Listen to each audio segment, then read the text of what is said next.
నీకు వాగ్దానం ఇచ్చిన దేవుడు నమ్మదగినవాడు, నిన్ను విడువడు, నిన్ను ఎడబాయడు. ప్రభునామానికి మహిమ కలుగును గాక. బాగున్నారా మీ అందరూ? మీరందరూ బాగుండాలని ప్రతిరోజు మేము ప్రార్థన చేస్తాం. చూడండి, ఒక యజమాని దగ్గర ఒక దాసుడు నమ్మకంగా ఉంటే ఆ దాసుని పట్ల ఆ యజమానుడు కనికరం చూపడా, సంతోషించాడా? సంతోషించి మరి శాలరీ పెంచవచ్చు, ఇంకా అతనికి ఏం కావాలని ఇవ్వచ్చు, మరి అతని పట్ల ఏదైనా చేస్తాడు. యజమానుడు దాసుని పట్ల ఎప్పుడైతే సంతోషిస్తాడో చాలా నమ్మకంగా ఉన్నాడు, ఇతనికి ఏదో ఒకటి చేయాలని ఆయన అనుకుంటూనే ఉంటాడు. అలాగే మన ప్రభువైన యేసుక్రీస్తు కూడా ఆయనకు ఎప్పుడైతే నమ్మకంగా ఉంటావో నీ జీవితంలో అనేకమైన కార్యాలు చేస్తాడు. నీ కుటుంబాన్ని కూడా ఆశీర్వదిస్తాడు. మనం ఇచ్చే విషయంలో, వచ్చే విషయంలో, మరి ఆయన సన్నిధి పరిచర్య విషయంలో మరి నమ్మకంగా పనిచేస్తున్నప్పుడు ప్రభు నిన్ను చూడ్డా, ప్రభు నిన్ను చూసి మరి హర్షించడా, ఆనందించడా? అలా ఆనందించినప్పుడు తప్పకుండా నిన్ను ఆశీర్వదిస్తాడు, తప్పకుండా నిన్ను హెచ్చిస్తాడు, తప్పకుండా నువ్వు ఉన్న స్థితిని మారుస్తాడు. చిన్న మాట మీకు జ్ఞాపకం చేస్తాను. సామెతల గ్రంథం 28వ అధ్యాయం 20వ వచనం, నమ్మకమైన వానికి దీవెనలు మెండుగా కలుగు.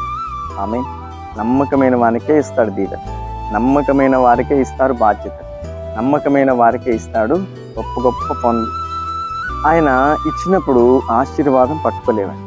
ఈరోజు మన కుటుంబంలో కరువు, మన కుటుంబంలో వేదన, మన కుటుంబంలో ప్రాబ్లం తొలగిపోవాలంటే నువ్వు ప్రభువుకు నమ్మకమైన వానివైతే నీ ఇంట్లో ప్రాబ్లం ఆయన తొలగిస్తాడు, సమస్య తీసేస్తాడు, కరువు తీసేస్తాడు, దుఃఖం తీసేస్తాడు. మంచిగా నీకు జాబ్ లేదా జాబ్ ఇస్తాడు.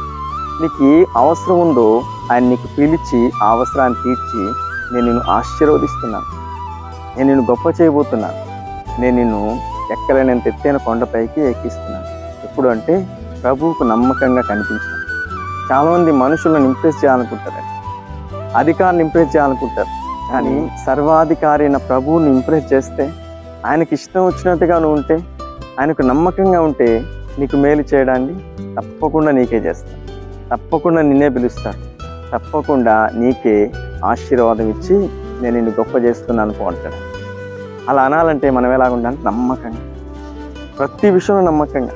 మనం చిన్న చిన్న వాటిలో నమ్మకంగా ఉన్నప్పుడు పెద్ద పెద్ద బాధ్యతలు పిలిచిచ్చే దేవుడే ప్రభువుని యేసుక్రీస్తు. ఈ మాటను బట్టి ఒక మంచి తీర్మానం తీసుకోండి, ప్రభు నీ జీవితంలో అద్భుత కార్యములు చేయబోతున్నాడు. ఈ మాట ఈరోజు నీ జీవితంలో నెరవేర్చి ఈరోజంతా ప్రభు నీకు తోడే ఉండి నడిపించునుగా. ఆమేన్. ప్రార్థనలు ఏకీవించండి, కళ్ళు మూసుకోండి. మీ అందరి కోసం నేను ప్రార్థన చేస్తాను. మహాపరిశుద్ధుడా, సర్వాధికారి, నీకు స్తోత్రం. ఈ మాటలు వింటున్న ప్రతి బిడ్డలను దీవించండి, ఆశీర్వదించండి. నీకు నమ్మకంగా ఉండే మంచి మనసు కలిగించినాయి. ఉదయకాలం మ్యారేజ్ డే, బర్త్డే జరుపుకుంటున్న ప్రతి బిడ్డలను దీవించండి, ఆశీర్వదించండి. అన్ని విషయాల్లో నీ బిడ్డలకు కాపుదల, భద్రత అనుగ్రహించండి. ప్రతి మార్గంలో తోడుగా ఉంది, ప్రతి పనిలో తోడుగా ఉంది. చేయబూనుకొని ప్రతి ప్రయత్నం సఫలం చేయలేదు తండ్రి. ప్రతి సేవా పరిచయను దీవించు, ప్రతి సేవకులను దీవించు, ప్రతి కుటుంబాన్ని దీవించు. ప్రతి బిడ్డలు తండ్రి నీ వైపు చూస్తుండగా వారి అవసరత తీర్చమని ప్రార్థిస్తూ, వారి దుఃఖాన్ని తొలగించు, వేదన తొలగించు, కరువును తొలగించు, చీకటి తొలగించు. ప్రతి ప్రాబ్లంను క్లియర్ చేయమని ప్రార్థిస్తున్నాం. వెళుతూ వస్తున్న ప్రతి బిడ్డలకు మార్గంలో తోడుగా ఉంది, మీరే కాపరిగా ఉంది.